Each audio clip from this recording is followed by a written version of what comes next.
సుకుమార్ గారితో రాసేప్పుడు ఆయన కొన్ని సూచనలు సలహాలు ఇస్తుంటారు. ఆయన చెబుతుంటారు, ఇలా ఉండాలని ఒక మార్గ నిర్దేశం చేస్తుంటారు. దాని దారిలో వెళుతూ మన మెరుపులు, మన సొబగులు మనం అందించగలగాలి. అప్పుడే ఆయనకు మనం నచ్చుతాం. ఇప్పుడు నేను ఒక పాట రాశాను. ఒకే క్షణం జన్మించడం, ఒకే క్షణం మరణించడం, ప్రతి క్షణం ప్రేమించడం, అదే కదా జీవించడం. ప్రేమంటేనే బాధ, బాధ ఉంటేనే ప్రేమ, ఆ బాధకు మందు మళ్ళీ ప్రేమే.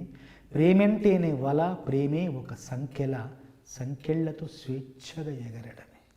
నా వెంటే నువ్వుంటున్నా, ఒంటరిగా నేనుంటున్నా, దాని అర్థం నువ్వు నేను ఒకటే. ఎవరితో ఏమంటున్నా, నీతో మౌనంగా ఉన్నా, మనకింకా మాటలతోనే లేదు పని. లోకంలో చోటెంతున్నా చాలదని, నువ్వు నాలో నేనే నీలో ఉంటే చాలని, నా చుట్టూ వెలిగెంతున్నా వదులుకొని, నేనే నీ నీడై నీ కూడా ఉండని. You are my love, you are my love. రెండో చరణంలో రాశాను, పెదాలిలా విడిపోవడం విరహం కాదు చిరునవ్వడం. పెదాలిలా విడిపోవడం విరహం కాదు చిరునవ్వడం, పాదాలిలా విడిపోవడం దూరం కాదు అడుగేయడం. నువ్వు నేను విడిగా ఉన్నామంటే అర్థం ఆ చోటులో ప్రేమకు చోటివ్వడమే. నువ్వు నేను కలిసి ఉన్నామంటే అర్థం ఆ ప్రేమగా మనమే మారడమే. అద్భుతం. దాంట్లో రాశాను, నిశ్శబ్దంలోనా నీ గుండెల చప్పుడే వింటా నీ వింటా, శబ్దాలెన్నున్నా నీ రెప్పల చప్పుడై ఉంటా తోడుంటా, చేదు కలలకు మెలకువలాగా వస్తా, బాధ మేలుకుంటే నిదరై కాపు కాస్తా. చేదు కలలకు మెలకువలాగా వస్తా, బాధ మేలుకుంటే నిదరై కాపు కాస్తా, వేదనలకింక వీడుకోలు పలికి చివరి కన్నీటి చుక్కైపోతా. అద్భుతం. కవితాత్మకమైన పంక్తులు. మీకు ఎంత భావుకత, భాష మీద పట్టు, తెలుగు భాషని చాలా ప్రేమించి రాయడం ఏదో రాసేయటం అని కాకుండా ప్రేమిస్తూ రాస్తారు మీరు. సాధ్యమైనంత వరకు మీరు ఆంగ్ల పదాలు లేకుండానే పాటలు రాశారని అనుకుంటున్నాను. తొలినాళ్ళలో కొన్ని రాసినా కానీ ఉన్నాయి కొన్ని పాటలు సరదాగా అలా మొదలెట్టాను. ప్రయాణం అంటే దీన్ని కొంచెం స్వోత్కర్షగా భావించకపోతే చెప్తాను. అంటే మనకంటూ ఒక గుర్తింపు రావాలంటే ముందు కొంత విచిత్రంగా, కొంత వింతగా, కొంత చేసి, అంటే అప్పుడు నేను వచ్చినప్పుడు వేటూరు గారు, సీతారామ శాస్త్రి గారు విజృంభించి రాసిన సమయంలో మన మీద ఒక చిన్న కాంతి కిరణం పడాలి అంటే ఒక విచిత్రంగా రాయాలని చెప్పేసి, గది నిండా కమ్మేసింది మన్మద ధూపం, అది అంబికా దర్బార్ ఆహ్వానం, నిలువెల్లా అల్లేసింది అల్లరి పవనం, అల్లరి మైకం అది చల్లని పోలారు చలి పవనం, నవనవలాడెను జీవంటోన్ల కులికే కన్నె శిల్పం, తలతల మెరిసెను సూపర్రిల్ల అలకే లేని హంసా తల్పం, నవనవలాడెను జీవంటోన్ల కులికే కన్నె శిల్పం, త్వరపడి తరిమెను టైటాన్ సమయం తనువుకు తెలిపెను సందేశం, కుణుకే ఆగాలి వణుకే తగ్గాలి కనుకే తాగాలి 3 రోజెస్ టీ, చందన చీరెను కట్టి బొమ్మన బ్లౌజును చుట్టి కొత్త పెళ్లి కూతురొచ్చి నేడి. ఒక రకంగా మీరు ఇన్ఫిలిం బ్రాండింగ్కి మీరే ఐడియాలు ఇచ్చారు మీ పాట ద్వారా. తర్వాత ఈ మధ్యన ఇన్ని బ్రాండ్లు ఒక పాటలో ఉంటేనండి నాకు తెలిసి అసలు నిర్మాతకి ఎంత డబ్బు వస్తుందో ఈ రోజుల్లో చెప్పలేం. అంటే ఒక గమ్మత్తుగా రాయాలి, మనదంటూ ఒక ప్రత్యేక శైలిని ఏర్పరచుకోవాలనే ఉద్దేశంతో ముందు తొలినాళ్ళలో అంటే కొన్ని అలాంటి ప్రయోగాలు చేశాను. తర్వాత నాకు అవకాశాలు వచ్చాయి. అవకాశాలు రావడంతో ఇంకా నన్ను నేను నిరూపించుకోవాలి, పద్ధతిగా నిరూపించుకోవాలి. చాలా మంచి లోతైన సాహిత్యం, అర్థవంతమైన సాహిత్యం, నిలిచిపోయే సాహిత్యం, కలకాలం ఉండే సాహిత్యం ఇవ్వాలన్న కోరికతో ఆ అవకాశాలను సద్వినియోగపరుచుకొని మంచి పాటలు, మంచి భావాలు, మంచి భావజాలం అందించే ప్రయత్నం అప్పటి నుండి ఇప్పటికి చేస్తూనే ఉన్నాను. అయితే అప్పట్లోనే మీరు అంటే డైరెక్ట్గా మనం ఇంగ్లీష్ పదం అనలేం కానీ అప్సరస లిప్సు రసాలు అందించగరావా, లిప్సు రసాలు అప్సరస లిప్సు రసాలు అందించావి అంటే అప్పుడు నా వయసు ఎంత తెలుసా అండి? 24. 24 ఏళ్ళు. ఇప్పుడు నా వయసు 50 ఏళ్ళు. 24 ఏళ్ల వయసులో ఒక రకమైన తెంపరితనం, దూకుడు, ఆవేశం, అల్లరితనం అన్నీ ఉన్నాయి. దాంతో నాకు విపరీతమైన కాంక్ష ఏంటంటే, నాకు పింగళి గారంటే చాలా ఇష్టం. కొత్త కొత్త పదబంధాలను సృష్టించడంలో జగజగాలు యుగయుగాలుగా జగజగాలుగా ఉర్రూగడం, గుమిలే గుంపులుగా కలవడానికి గుమిలే అన్నారు, హలా అన్నారు, డింబక అన్నారు, ఘాటు ప్రేమ అన్నారు, తీవ్ర వీక్షణం అన్నారు, సాంప్రదాయ వలపు పంపిణీ అన్నారు, ప్రేమ యాత్రలు అన్నారు. ఇలాంటి మాటలు, ఇలాంటి పెద్ద మయుడు అతను, చిన్న మయుడు ఇతను, చిన్నమయ అంటాడు, చిన్నమయుడు అంటాడు. ఈ ప్రయోగాలన్నీ చూసి ప్రయోగాల వెనకాల అర్థాన్ని నేను ఆలోచించి గుర్తుపెట్టుకొని, లేదు మనం కూడా అంటే ఎవడూ పుట్టించకపోతే పదాలు ఎలా పుడతాయి, వీరతాడు ఎవడేస్తాడని చెప్పేసి లిప్సరస దాంట్లో నాకు మాట రాశాను. ఎంతో చిన్నది అయినా గొప్పది కమ్మని కిశబ్దం అన్నాను. నిశ్శబ్దాన్ని కిశబ్దంగా అన్నాను. తర్వాత వయస్కాంతం అన్నాను, వన్యప్రాసన అన్నాను, ధన్యవాదాలు నా జన్మ ధన్యవాదాలు అన్నాను. ఏం మెత్తని బంగారం ఇది మనసున రేపెను కంగారం, ఏం వన్నెల వయ్యారం ఇక తీయని ప్రేమకు తయ్యారం. కంగారం తయ్యారం అనేవి లేవు. స్టార్ వీరాది వీరుడా, శూరాది శూరుడా, ధీరాది ధీరుడా ఉంది. స్టారాది స్టారుడా, గ్రేటాది గ్రేటుడా, హీరాది హీరుడా లేదు.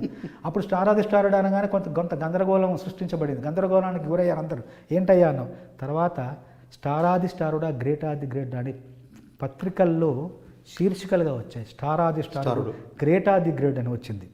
ప్రయోగాలు గమ్మత్తుగా అంటే ఏదో ధన్యవాదాలు నా జన్మ ధన్యవాదాలు అన్నాను. అంటే సరిపోవట్లేదు ఆ మాట, ధన్యవాదాలతో ఆ భావం పూర్తవట్లేదు.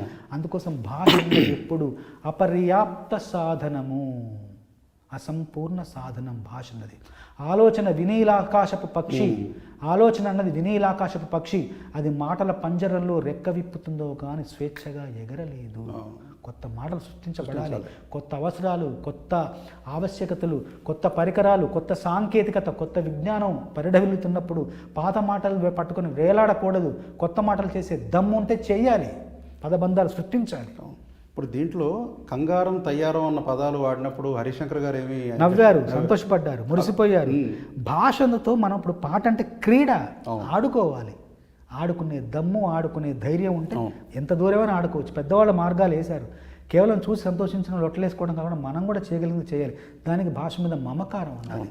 భాషా శాస్త్రాన్ని అధ్యయనం చేయాలి. మీరు నమ్ముతారో లేదో 18 నిఘంటువులు నా సెల్ ఫోన్లో ఉన్నాయి. సెల్ ఫోన్లో 18 నిఘంటువులు. మొత్తం పదాల గురించి రోజు శోధనే నాది. ఒక మాట చదువుతుంటాను, ఒక మాట, ఆ మాట ఎలా పుట్టింది, ఆ మాటకు పూర్వపరాలు ఏంటి, ఎలా పుట్టింది, ఎలా పరివర్తన చెంది ఆ మార్పులు ఏంటి. బోధరాజు గారి రాధాకృష్ణ గారి పుస్తకాలు, మాటలు మార్పులు, మాటల వాడుక మాటలు, తెలుగు జాతీయాలు, అన్ని పుస్తకాలను సమగ్రంగా నాకు ఇష్టం చదువుతూ ఉంటాను. పదాలు ఎలా పుట్టాయి, ఎలా మార్పు చెందాయి, ఎలా పెరిగాయి, సామెతలేంటి, న్యాయాలేంటి, జాతీయాలేంటి, అన్నీ నాకు ఇష్టం చదువుకోవడం. అలా 18 గంటలు రోజు కూర్చొని చదువుతూ ఉంటాను. నాకు సమయం దొరికినప్పుడల్లా చదవడమే కాకుండా వాటిని స్క్రీన్ షాట్స్ తీసి మళ్ళీ నోట్స్లో పెట్టుకొని మళ్ళీ కార్లో ఫ్లైట్స్లో వెళ్తున్నప్పుడు నేను మళ్ళీ జాగ్రత్తగా తీసి ఏం రాసుకున్నాం అని చదువుకుంటాను, మళ్ళీ గుర్తు చేసుకుంటాను. ఒక అధ్యయనం ఉండాలి భాష.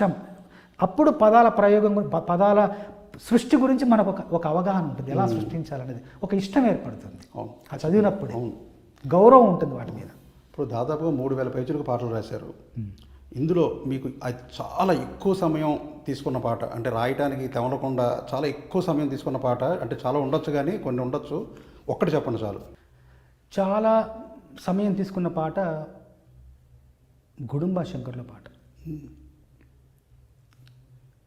ఏమంటారో నీకు నాకున్న ఇదిని, ఏమంటారో నువ్వు నేనైనా ఇదిని, ఏమంటారో మారిపోతున్న మతిని, ఏమంటారో మారిపోతున్న కథని, ఏమంటారో జారిపోతున్న మతిని.